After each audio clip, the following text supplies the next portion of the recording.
সার্বজনীনের যে মাতৃমূর্তি আছে সেই মাতৃমূর্তি আমরা দর্শন করছি। এই দিকেই রয়েছে জগৎজননী মহামায়া মা দুর্গা, আর ঠিক তার পাশে দেখতে পাচ্ছি মা। নমস্কার বন্ধুরা, এই মুহূর্তে দাঁড়িয়ে আছি চালতাবাগান সার্বজনীনে। চালতাবাগান সার্বজনীনে আমরা যখন প্রতি পুজো হয়েছিল তোমাদের দেখেছিলাম, ওদের যে মেন ভাবনাই ছিল আমি বাংলায় বলছি, এবং সেই বাংলায় বলতে গিয়ে এখানে আমাদের যে সমস্ত মহিষীরা রয়েছে এবং যে বাংলা ভাষা রয়েছে সেই নিয়ে চালতাবাগান সার্বজনীন তাদের এই মণ্ডপ সজ্জা সাজিয়ে তুলেছে। কীভাবে সাজিয়ে তুলেছে তো চলো চালতাবাগান সার্বজনীনের যে পূজা মণ্ডপটা আছে ভিতরে প্রবেশ করে তোমাদের একবার পুরো মণ্ডপটা ঘুরে দেখিয়ে। এই হলো চালতাবাগান সার্বজনীনের মেইন যে পূজা মণ্ডপের যে এন্ট্রেন্সটা আছে সেই এন্ট্রেন্সটার একদম বাইরেটাই দাঁড়িয়ে আছি। আর এই যে অংশটা দিয়েই কিন্তু ভেতরে প্রবেশ করতে হবে। যেখানে প্রবেশ করছে এখানে যে আমাদের বিভিন্ন যে বর্ণগুলো আছে স্বরবর্ণ ব্যঞ্জন বর্ণ সেটাকে দিয়েই কিন্তু এই এন্ট্রেন্সের উপরে ভাগটা মেনলি সেজে উঠেছে। অ আ ক খ রয়েছে এই জায়গাটায়, এবং এখান দিয়েই আমরা ধীরে ধীরে ভেতরে প্রবেশ করে তোমাদের দেখিয়ে দেবো কীভাবে সেজে উঠছে চালতাবাগান সার্বজনীন। তো এই মুহূর্তে চালতাবাগানের যে প্যান্ডেল আছে সেই অন্তর্ভাগে আমরা কিন্তু ঢুকে পড়েছি। আর এই দিকটা আমরা কিন্তু অলরেডি যেটা দেখতে পাচ্ছি, দেখো পুরো আমাদের যে ছোটোবেলার অ আ ক খ সেই নিয়ে কিন্তু পুরো ভেতরটা কিন্তু সেজে উঠেছে। দেখে বুঝতেই পারছো অসম্ভব সুন্দরভাবে সেজে উঠেছে। আর এই জায়গাটায় কিন্তু এখানে যে দেয়ালগুলো ছিল, এখানে কাজী রবি নজরুল ইসলাম, বিবেকানন্দ, কবি সুভাষ তাদের নিয়ে বিভিন্ন লেখনীর মাধ্যমে কিন্তু এই সমস্ত দেয়ালগুলোকে কিন্তু তুলে ধরা হয়েছে। খুব সুন্দরভাবে কিন্তু এখানের এই কাজগুলো কিন্তু দেখানো হয়েছে। আর এই উপরের অংশটা তোমাদের একবার দেখাবো। দেখো এই উপরের অংশটাও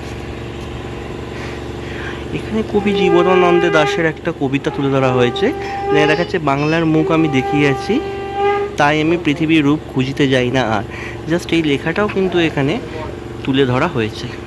এই মুহূর্তে দাঁড়িয়ে আছি চালতাবাগান সার্বজনীনের যে মাতৃমূর্তি আছে, এখানে আমি যে দেখতে পাচ্ছি আমি বাঙালি একটা ট্যাগলাইন ওপর দিকে যদি দেখাই, সেদিখানে মা বলে একটা বেশ খুব সুন্দর একটা মাকে দিয়েই কিন্তু একটা ওপরের জায়গাটা করা হয়েছে। আর জাস্ট তারপরেই অ্যামেজিং দেখো মাতৃমূর্তি। এই মুহূর্তে চালতাবাগান সার্বজনীনের যে মাতৃমূর্তি আছে সেই মাতৃমূর্তি আমরা দর্শন করছি, অসম্ভব সুন্দর। আর এই নিচে রয়েছে সিংহ, আর এখানে আমি দেখতে পাচ্ছি রয়েছে পশু। এই জায়গাটায় আমি কিন্তু, আর এই দিকেই রয়েছে জগৎজননী মহামায়া মা দুর্গা, আর ঠিক তার পাশে দেখতে পাচ্ছি মায়ের সন্তান গণেশ এখানে দাঁড়িয়ে রয়েছে। আর ধীরে ধীরে তোমাদের এই দিক থেকে দেখাবো মায়ের আরও দুটি কন্যা, সরস্বতী, লক্ষ্মী, কার্তিক, এরা তিনজন মায়ের দিকে দৃষ্টি দিয়ে তাকিয়ে আছে। এই মুহূর্তে চালতাবাগান সার্বজনীনের যে মাতৃমূর্তিটা রয়েছে সেটা কিন্তু তার যে সন্তানরা রয়েছে তারা কিন্তু এখান থেকে দেখছে। আর এই হচ্ছে অসম্ভব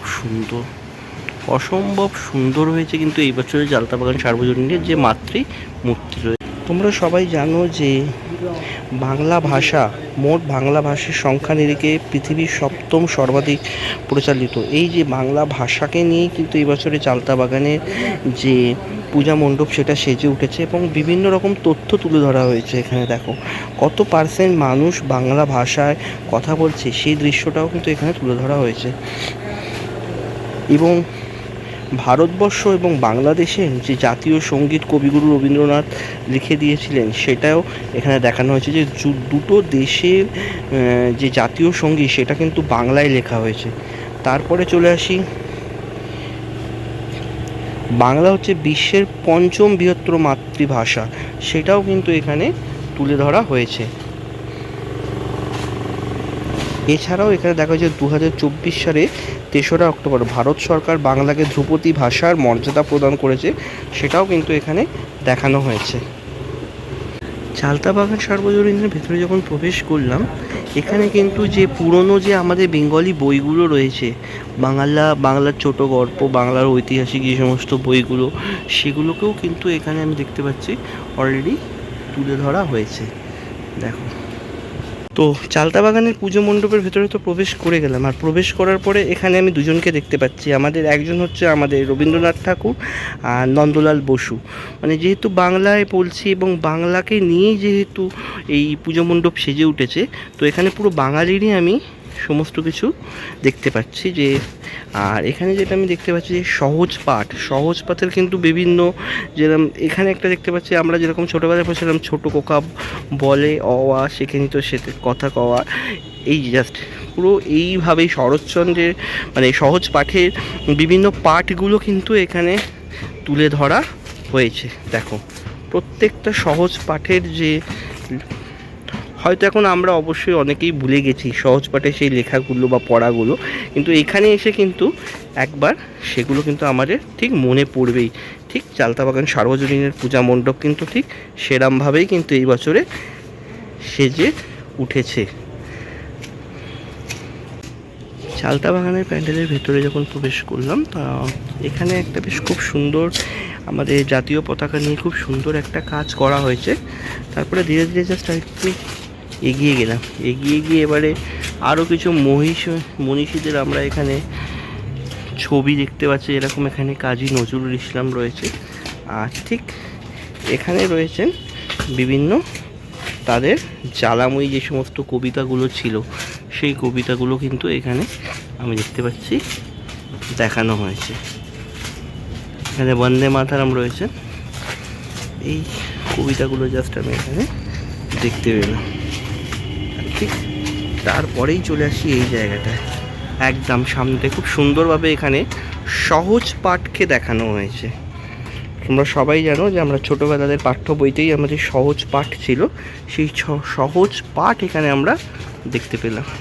একদম এন্ট্রেন্সের সামনেটায় চলে এলাম, আর এখানে বাংলা আমার মায়ের ভাষা, বাংলা আমার প্রাণের ভাষা, ভাষা আন্দোলন, বাংলা ভাষা চাই, রাষ্ট্রভাষা বাংলা চাই, মোদের মাতৃভাষা, সেই একটা আন্দোলনের দৃশ্য কিন্তু এখানে আমি দেখতে পাচ্ছি তুলে ধরা হয়েছে। আর আমার ভাইয়ের রক্তে রাঙানো 21শে ফেব্রুয়ারি আমি কি ভুলতে পারি?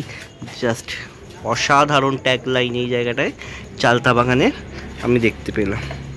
অসাধারণ বাংলা ভাষার প্রতি আমরা যারা বাঙালি রয়েছি তাদের যে কতটা এই বাংলা ভাষা নিয়ে যে কত বড় যে আন্দোলন হয়েছিল, সেই দৃশ্যটা এই মুহূর্তে চালতা বাগান এখানে তুলে ধরেছে।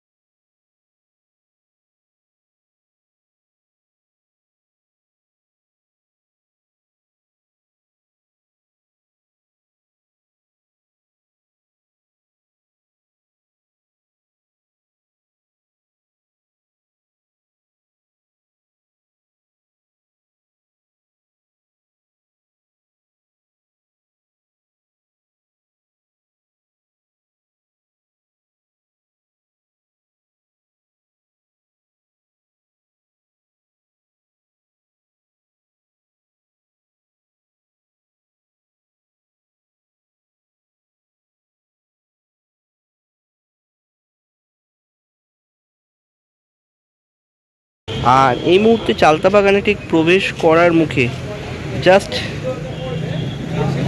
দেখতে পাচ্ছি আমাদের যে সংস্কৃত ভাষা, ধ্রুপদী ভাষা যেগুলো ছিল, সেই ভাষাগুলোকেও কিন্তু এখানে তুলে ধরা হয়েছে। আর যে চর্যাপদ, আমরা যারা প্রাচীন সংস্কৃত ভাষা নিয়ে চর্চা করি, সেই চর্যাপদের এই জায়গাগুলো কিন্তু এই জায়গাটায় তুলে ধরা হয়েছে।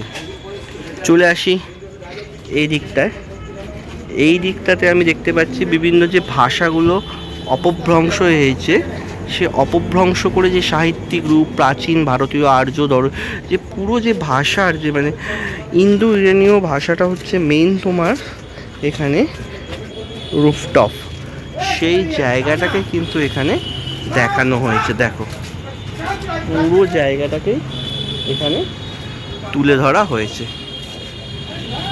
আর এই হচ্ছে এখানে একটা ম্যাপের মাধ্যমে দেখানো হয়েছে বাংলাকে।